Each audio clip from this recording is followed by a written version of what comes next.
নওদায় ওয়াইসি ও হুমায়ুনের জনসভা তুঙ্গে প্রস্তুতি। আগামী 1 এপ্রিল নওদায় রাজনৈতিক উত্তাপ আরও বাড়তে চলেছে। আসাদউদ্দিন ওয়াইসির উপস্থিতিতে বড় জনসভার প্রস্তুতি এখন তুঙ্গে। জানা যাচ্ছে, অল ইন্ডিয়া মজলিসে ইত্তেহাদুল মুসলিমিন বা AIMIM এর প্রধান আসাদউদ্দিন ওয়াইসির সঙ্গে মঞ্চভাগ করবেন আমজনতা উন্নয়ন পার্টির চেয়ারম্যান হুমায়ুন কবির।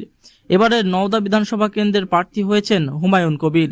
জোটবদ্ধ লড়াইয়ের অংশ হিসেবে তার সমর্থনে প্রচারে নামছেন আসাদউদ্দিন ওয়াইসি। সভাটি অনুষ্ঠিত হবে নওদার ডুবতলা বাসস্ট্যান্ড সংলগ্ন এলাকায়।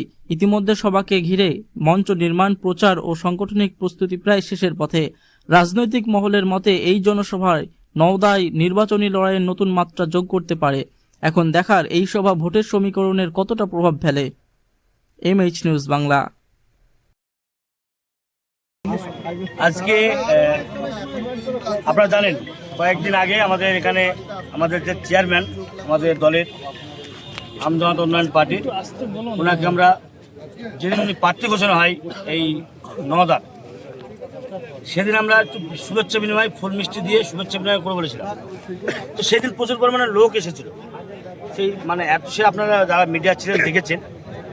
তো সেই দিনে হাঁটতে হাঁটতে আমাদের চেয়ারম্যান সাহেব বলেছিলেন যে এখানেও শুনছি নাকি অভিষেক বন্দ্যোপাধ্যায় আসছে সেই আমতলার মাটিতে, নওদার মাটিতে।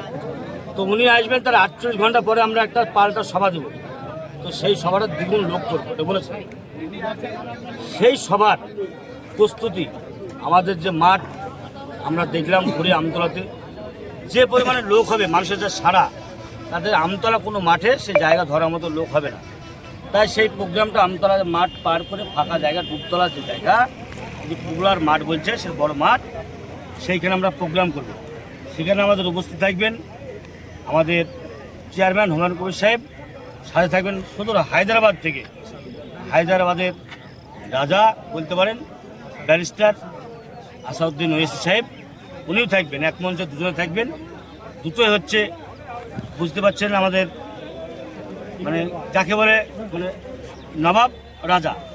তো তাদের যে দেখার বা তাদের জন্য যে মানুষের ঢল যে উপচে পড়বে, আমরা যা আভাস পাচ্ছি মানুষের কাছ থেকে। কত মানুষের টার্গেট নিয়েছেন জামায়াতের? দেখুন, আমরা ভেবেছিলাম যে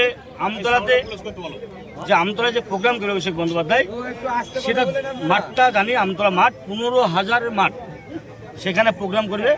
সেখানে স্টেজ যা করেছে দেখলাম, শুটিং করার মতো স্টেজ করেছে দেখলাম, ওটা অস্বীকার করার কিছু নাই। লক্ষ লক্ষ কোটি টাকা খরচ করে সরকার টাকা মেরে, যাই হোক। তো সেই স্টেজ অর্ধেক মাঠটা ভরে দিয়েছে। তারপর দেখলাম ব্যারাকেট, যেটা ভিডিও দেখতে পাচ্ছি। তো সেখানে আমার মনে হয় যেন 10,000 লোকের জায়গা ছিল না ওই মাঠে। তো ওই মাঠটাই আমরা প্রোগ্রাম আমাদের চেয়ারম্যান সাহেব বলেছিল। তো যে পরিমাণে লোকের ঢল বা মানুষ যে পরিমাণে আসবে, ওরকম 5খানা মাঠ হলে না। তাই আমরা ফাঁকা মাঠ, এই আমতলা পার্কের ফাঁকা মাঠ, চাষের চাষ জমির মাঠ, আমরা ফাঁকা মাঠ। আমাদের এখানে টার্গেট হচ্ছে 1 লক্ষ টার্গেট। আশা করছি 1 লক্ষ একটা কম হবে না, একটা বেশি হবে মানুষের যা টার্গেট। কত তারিখের কখন সময় করেছেন? এটা আগামী আমাদের 1 তারিখ বুধবার বেলা 12টায় শুরু। আমরা তার যে প্রস্তুতি বা পারমিশন সেটা পেয়ে গেছি। তাই আমাদের চেয়ারম্যান সাহেবের ছেলে, আমাদের ডাকনাম যেটা আমরা রবিন হিসেবে জানি, উনি এসেছিলেন এই মাঠ পরিদর্শন করতে। এই মাঠ পরিদর্শন করার আমাদের এই অঞ্চলের যারা নেতৃত্ব বা আমাদের ব্লক নেতৃত্ব যারা ছিলেন, তাদেরকে নিয়ে উনি বসেছিলেন। আমরা একটু আলোচনা বিনিময় করলাম আগামী দিনের প্রস্তুতি নিয়ে।